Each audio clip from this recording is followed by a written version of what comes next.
Hey, and welcome to Matt and Jess TV. I am Matt Rose. And I'm Jessica Bunbun. Welcome to our reaction and review for The Traitors Season 3, Episode 11. This is the finale. We're just going to say this from the start. We're not really diving into the reunion because, let's be honest, reunions are not canon. I always have an issue with the reunion. It's filmed after. Everybody comes in with their agendas. They just want to argue with each other. It's just, I want the game pure. Yeah, we're not big fans of reunion stuff in general. Like, we're also covering Love is Blind. We're not covering that reunion either. So we are just going to be talking about what happened at the end of this episode, throughout the episode. Nothing really about the reunion. So just so you guys know. Yeah, and what a finale this was. I think it was very exciting, dramatic, different. I do want to give a tip of the cap to the producers because I know we drag them a lot and there are certainly things to complain about with the finale and the show still, but I think they did a good job in sort of crafting a lot of the trailers for this season, which I think led a lot of us to believe certain things were going to happen. Like maybe Danielle was going to make it all the way. Maybe Brittany was going to make it all the way. I just think they masked a lot of things really, really well this season. And they put together a finale that was both surprising in that way, but then also not that surprising at the same time. Yeah, I think it's just this show is difficult. And I know that they've tried to implement some new things to make it a little more fair for the traitors, because typically throughout all the versions of the show, traitors are not winning as much as the faithfuls, which makes sense. You know, it's like 20 against 3. Like, the numbers just aren't there for the traitors. The traitors would have to play like a really good game or have a bunch of faithfuls that are just really trash. And that doesn't happen that often. It does happen, but it doesn't happen that often. So it's really hard to get an outcome where traitors are winning. And that happened here as well, guys. The traitors, they did not win here again. Yeah, and it was going to be very, very difficult. Like, I think I might have come up with one way in which Danielle and Brittany might have won, but we will get into all of that. Before we do, be sure to hit that subscribe button. I know The Traitors is ending. I know it's understandable to be very, very sad about that. We are too. The good news is it has already been renewed. It's actually been renewed for 2 more seasons, so it's not going anywhere in the near future. But and neither are we. We will be back for more Traitors. And we are currently in the midst, of course, of covering Survivor 48, which has just started not that long ago. So if you still want your reality competition fix, we are there for that. And we are also planning to dive back into Big Brother this summer. I know, who knows when that's going to premiere, but it's happening and we are going to be back for it. Yeah, so absolutely hit that subscribe button. Stick with us. We are really close to a huge milestone here at the channel, which is 70,000 subscribers. If you guys have been with us for a while, you know that we've been doing this quite a long time. And it's a really big milestone that Matt and I really would love to be able to meet. So if you hit that subscribe button, you'll be able to help us out with that.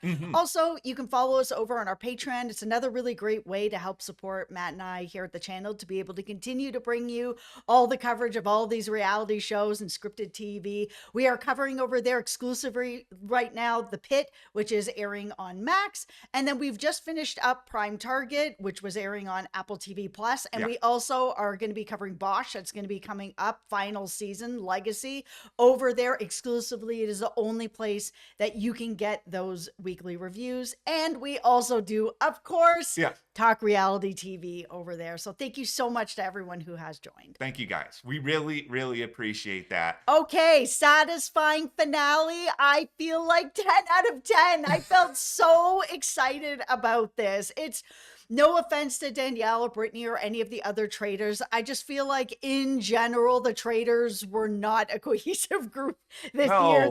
They were not able to really get on the same page together to get to that end. And I think that Dylan just played such a good game. Like, he was really 10 out of 10. And I know at the beginning, there was a lot of him kind of being a Boston Rob sheep and following him around, even having his baseball cap backwards. But I think him getting betrayed by Rob and realizing that he was a traitor and he was keeping him in the game opened his eyes to everything. And after that, he was really on it with so many things. He deserves this win. And there's also something really satisfying about seeing 4 faithfuls actually decide to share the money together, not be greedy, and none of them are from like actual reality strategy gaming shows.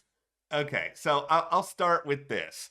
Dylan is the best faithful winner we have ever seen on the Traitors franchise. And I'll be By fair, a mile. I have not seen every version of the Traitors, but I've watched, all A the lot. US ones, the UK ones, New Zealand, Australia, and I think Yeah. he's better than any faithful that I've ever seen. And I think there's a couple of different reasons why. I think number one, he did a lot of homework coming into this season. He's clearly watched a lot of competitive reality shows. Yeah. He was very perceptive from the start. He was on Bob pretty early on. He was able to help orchestrate a move there. Like you said, he was a Boston Rob sycophant. Like, if there's any weak Yes. point in his game, that's a weak point. But at the same time, if he had been too suspicious of Boston Rob, we know Boston Rob is like, if you went against me, I'm getting rid of you immediately. That's right. So it ended up kind of working in his favor to that extent. But he showed that he was really, really adaptable. He was great at getting people to believe his ideas, even within this finale. Yep. He had come up with a really good plan for the seer, just in case Brittany did try to frame Gabby as a traitor. He was really prepared for that. He managed to withstand a really good argument that was thrown at him. And above all else, and this is the most underrated thing I think Dylan did the entire season, it's a good thing to know when to fold them at the end of the show, where he was thinking, there was a lot of smoke that was put on me. I need to just end this game now. Hope nobody else wants to keep this going. I will get some money. I will be a winner. I'm not going to run the risk of getting targeted and taken out at the very, very end. I'm just so unbelievably impressed by him. Me too. I think that if he had thrown in the red bag, he would have been right out the door right after, with everybody else feeling that everyone else is a faithful. And then if he had done something like that, that would have just made him look like a traitor. And I think we would have ended up with just a final 2. I also want to give props to Gabby. I know that they've tried to give her a bit of like this, dough head kind of edit with her. But they haven't really been able to do that. Like, I know she had this whole thing about like, oh, and math and this and whatever, and that's fine. Yeah. But she was really on Danielle. She had really good arguments. It's just people didn't take her seriously enough. But I think she played a really good game with what she was able to. Now we have Dolores and we have Ivar. Dolores, I don't know. Like, you were a good faithful and that's great, but were you really playing the game? It didn't feel like it. It felt like you were just targeting whoever was targeting you. And Ivar, you've made some like really weird moves.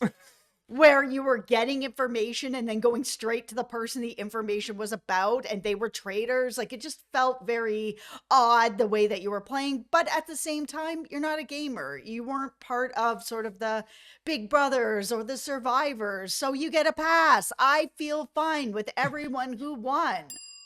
Okay, I've got a few different things to say here, and at one point I'm going to put on my hard hat. So just be prepared, everybody. All right. First and foremost, Gabby, let's give a ton of props to Gabby. You already did, but I'm giving Gabby more props anyway, because I think she was very smart. Yep. She was very social. Yes. She was adaptable. I mean, a great example of that is the whole study incident from earlier this season. She held on to information. She didn't just go and spew it out all over the place right away. She took advantage of situations that were present for her. She didn't let herself get snowed over completely by Brittany, even if Brittany did a solid for her with the whole seer situation. Also, just on a personal level, they talked about Gabby wanting to get married in this finale. I know that Gabby actually did recently get married, so congratulations, Gabby. I just think she's very, very likable. She's fun. I'm really happy that she won. She deserved it. Dylan deserved it. Yes.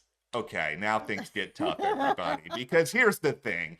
I don't think that Dolores and Ivar or bad people or anything like that. I just feel like there should be a sliding scale here for faithfuls who are at the end. It irks me that Dolores and Ivar get the same amount of money that Gabby and Dylan do, when Gabby and Dylan played infinitely better games and put themselves out there and put themselves in more jeopardy. Because let's not forget, Dolores was wrong with a number of different things all season. If Danielle had stayed, and we'll get more into this in a moment. If Danielle had stayed, I feel like Dolores would have been snowed over to the very, very end of this season. And it just doesn't sit right with me that she and Ivar get to be rewarded on the same level as these other people. So I don't know how this works. I don't know if there's a mechanic you can change. I don't know. Can you bring back the traitors afterwards and they get to vote on who gets however much money? That's not a good idea. Oh my goodness, I'm putting my hard hat on. I hate that idea. Yeah, no, that idea is terrible. Let us know in the No. comments. Is there a better way?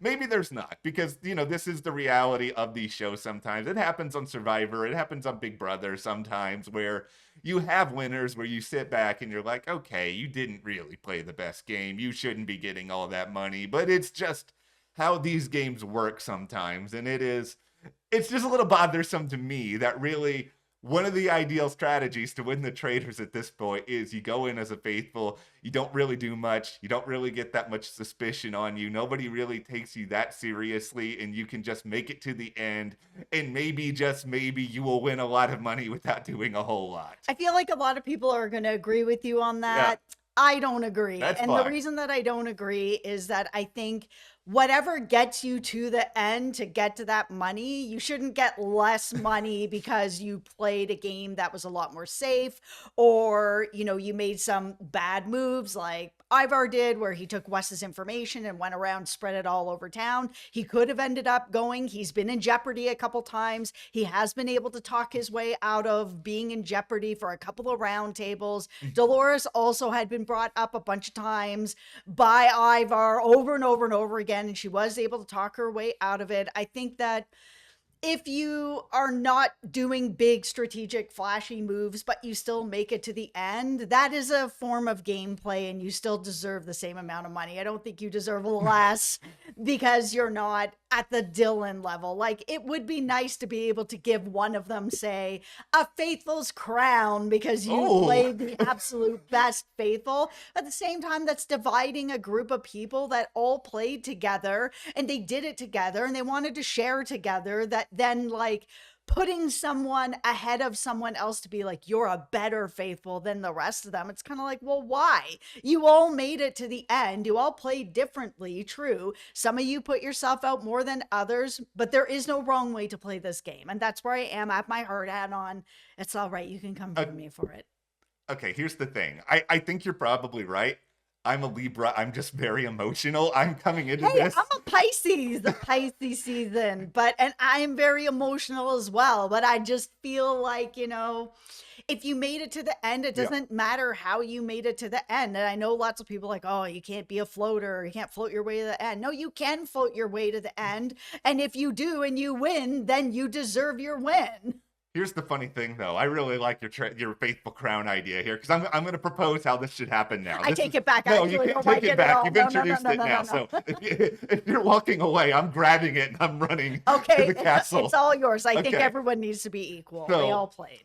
Okay. They all vote. They all win the grand prize. Alan comes back out and he's just like, faithful. It is now. I can't do his accent. I'm sorry, everybody. It is now time for one of you to figure out who gets the crown. And so they all get their money, but they all then get to vote on one person to get a little bit extra money. It's like back when they do America's Favorite on Big Brother, with the big difference is that they're actually voting for it and not us, because, you know, we have an edited TV show. We have our biases. That is not even what I suggested. Well, I do not think that anyone should get extra money for being suggesting it now. The best faithful. Yes. I suggested a crown. Yes. But I'm taking that back too. Okay, listen. My co-opted version of the faithful crown. Let us know. You really want Dylan to get that extra money. I'm fine if Gabby gets the extra money either. You give it to one of them. I'm just bitter about the way in which... Okay, here's the real reality of it, is that I'm a Danielle and Brittany fan, and I'm still upset about what happened. And so I'm doing a lot of severe coping in this video. And okay, it's time to put on the tinfoil hat. Yeah.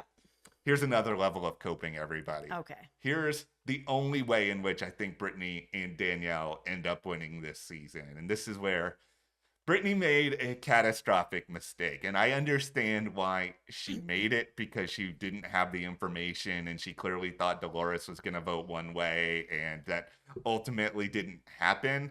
But if she had forced a tie in that situation, Ivar ends up going in that situation. We know, at least based on what the show has told us so far, Dolores was really, really loyal to Danielle. And then by extension of that, I think Danielle could have convinced her to be really, really loyal to Brittany. So then at this particular juncture, Ivar is gone. Then you might be able to get rid of Dylan at this spot, and you might have the numbers to do that. And then you can get rid of Gabby. Then you can get rid of Dolores, as upset as she would be in that instance, because she would have been snowed the entire game. And then the two of them actually could have won. Dolores was not going to be swayed. This is a part of what the problem was with Dolores's game and with everybody that was working with her. No matter what seemed like the right way to move, she just wasn't movable. Like, she really is a person that is stuck on a person, Ivar, over and over and over again until she feels that she has seen something different. We've seen Dolores be spoken to so many times by Danielle, by whatever, and she still is just sticking with what she feels and what she sees. And she's such a wild card in that way that unless there was an argument that came out for whatever to sway in whatever way, I just feel like Dolores was just too much of a wild card. She was too hard to sway. It would have been still really, really difficult. I think Brittany would have given herself a better chance. Yes. Because we can just go into this and say, okay, well, even if Dolores ends up going whatever way she wants to go after Ivar gets hypothetically banished here, Danielle's probably going to get banished before Brittany, probably, unless it's a situation where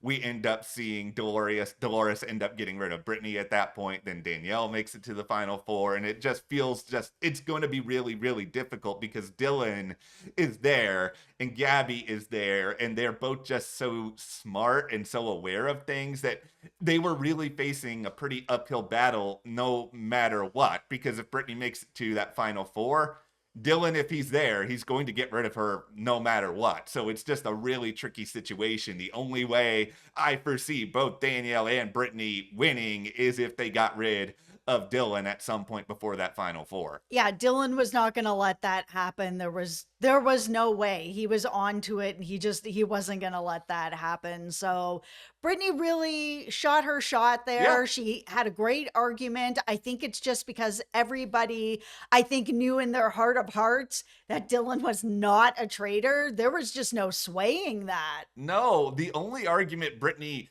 could make, and she did talk about it, I will at least say that as much as she might have made a mistake with that whole Danielle situation, but once again, she thought Dolores was voting a different way. It's hard to really blame her that much for it, but I think she did everything that she could at her final roundtable, because the biggest argument she had is just that Dylan has played this game so hard. Do you really think that he's going to be okay splitting the prize money with all of these other different people? That's a good, compelling thing to make to somebody who everybody believes is a faithful. Like, you can't convince them that he's a traitor, but you can convince them that he's going to just not want to share the money with you. Okay, let's talk about that Brittany vote with Danielle. You brought up this, that Dolores kind of betrayed her, did her dirty. I completely disagree. Brittany, you did that to yourself. I really love watching you.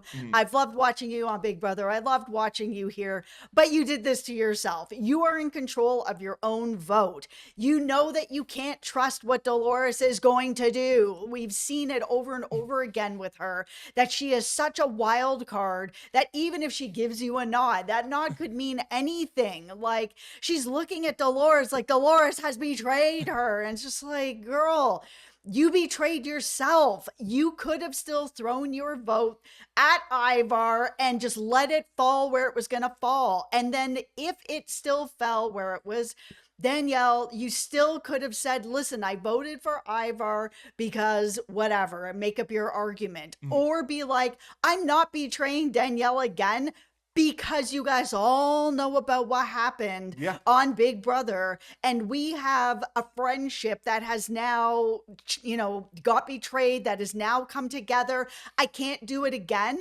So I'm just not going to do it again at this point. And I think people might have understood that. We've heard the housewives use that in the past where they're like, we've been friends for 20 years. Like, I don't really care if she's a traitor or not. We've been friends for 20 years. I'm not voting for her.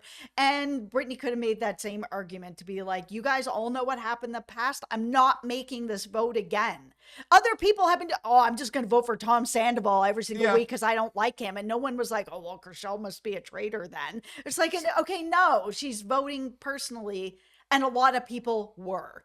I think it's a situation here where people would have understood if she made that argument. And that's just why I do think that is the biggest mistake of Brittany's game, where it's like, I understand why she did what she did, but I think it ended up hurting her chances severely. I think, but it's not Dolores's fault that you chose. No, she made the final decision. Like, I get why she made the decision, but she still made the decision. Yes. And it's a situation here where maybe you don't have a huge chance if Danielle stays, but at the very least, you still have some measure of a chance. It's just your big problem is just you have Dylan, who's extremely suspicious of you, and Gabby, who's really, really smart. They're going to be there regardless. So it's a very, very tricky position. I mean, even for Brittany, somebody who was basically forced into being a traitor really, really late in the game. And the unfortunate thing for Brittany, though, is that even if she wasn't forced to be a traitor late in the game, I still don't think she would have won, just because there was already enough smoke out there about her that it was hard to walk that back. There's way too much smoke on her. Dylan had Derek in his ear saying that she was a traitor. He's held on to that this whole time. Yeah. What happened with Dylan and Boston Rob changed Dylan's game entirely for the best. And I think that there was no way that Danielle and Brittany were winning this game if Dylan was still in the game. And there was no way to get Dylan out. Everybody knew in their heart of hearts that he was a faithful. He wasn't going to get voted out.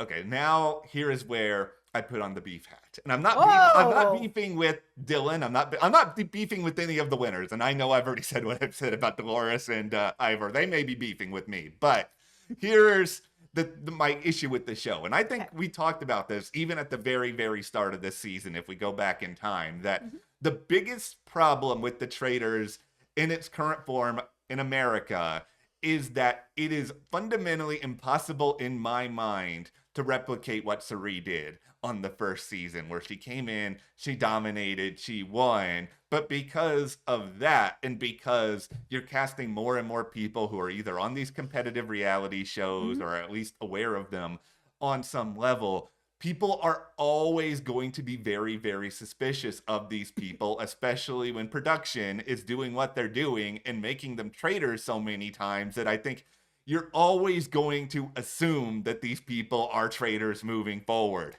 Yeah. And all the Big Brother players and Survivor players were traitors this season except for Bob. Like, it was everybody. So at that point, if I'm going into next season and I see any Big Brother players or I see any Survivor players, you're going.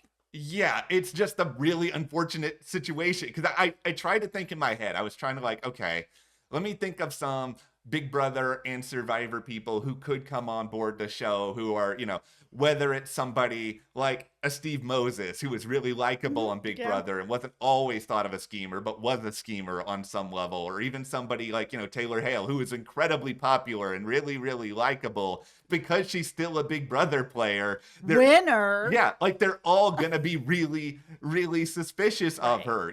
Vanessa Russo, a poker player. I mean, you go over to Survivor. You even think about somebody like, your beloved Yul Kwan, winner of Survivor. If he was on the Traitors, he's just so smart. He's got to go. Yeah, he's analytical. They're always going to assume that these people are the biggest targets. And that's why I just don't think that this format works that well, because it's just a situation where these people have an almost impossible task. I mean, even look at somebody like Tony this season, who wasn't even a traitor, just got taken out early, mostly because people were worried about him regardless of if he was a traitor or not. It's just this casting structure, it is becoming really, really slanted in favor of non-Survivor and Big Brother players. And like I said earlier, I am bitter. I am aware of it because I am coming from a Big Brother and Survivor place, and I often find myself rooting for these people. Yeah, it's extremely difficult. And I think the only way they're going to be able to kind of balance it out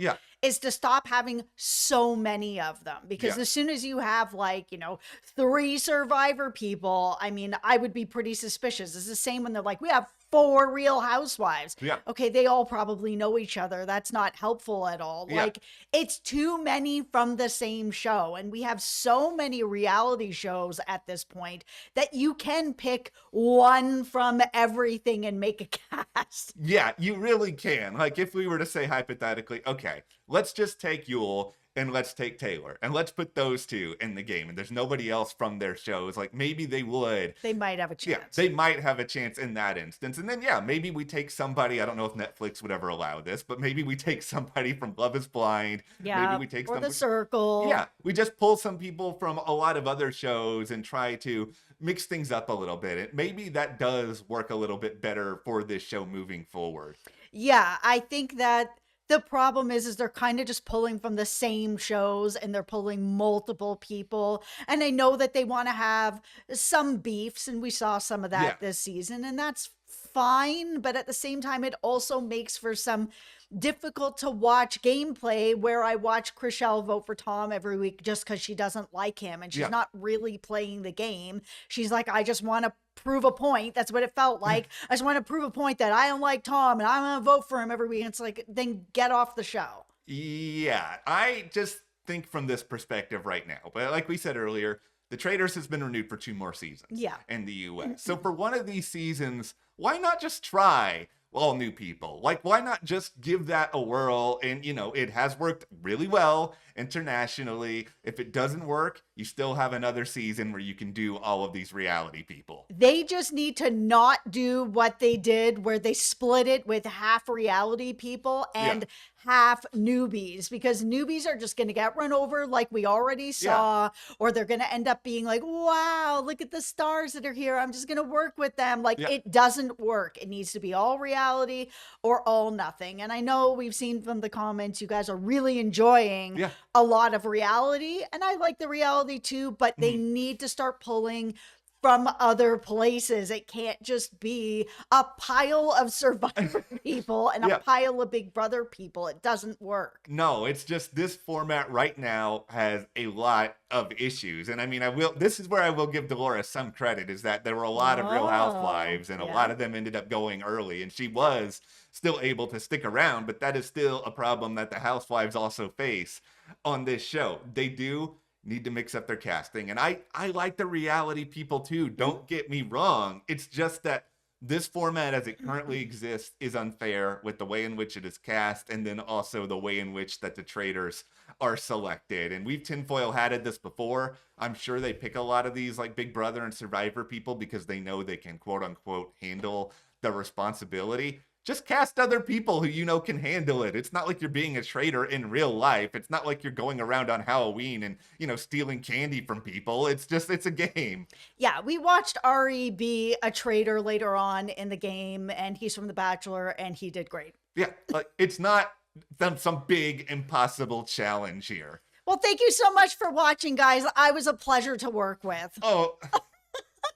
Oh, Tom Sandoval. How do you say that and then expect me to be able to finish this video with any decorum at all? Listen, Tom was not a pleasure to watch, but that was a pleasure to watch. Thank you guys for watching with us. It was a really fun season with a surprising ending that was really delightful for me. I really liked watching 4 faithfuls share the pot, which I've never seen before on any of the international versions or US version.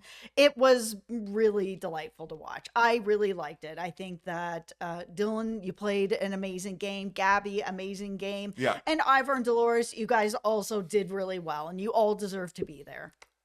I'm not going to get myself in any further trouble. I will just say that I am happy that we had a unique win, something we haven't really seen before. And yeah, I think that especially Dylan and Gabby played exceptional games, and it was very fun to see people navigate and take out these big targets so close to the end. Yeah. But thank you guys so much for watching. Be sure to subscribe. Like we said earlier, we have Survivor 48 that we are very much in the midst of. Big Brother's coming later this year, and you can support us further by joining our Patreon. That link is in the description below. we're covering there exclusively The Pit. And we also have just finished Prime Target. Thank you guys so much. We'll see you here next time.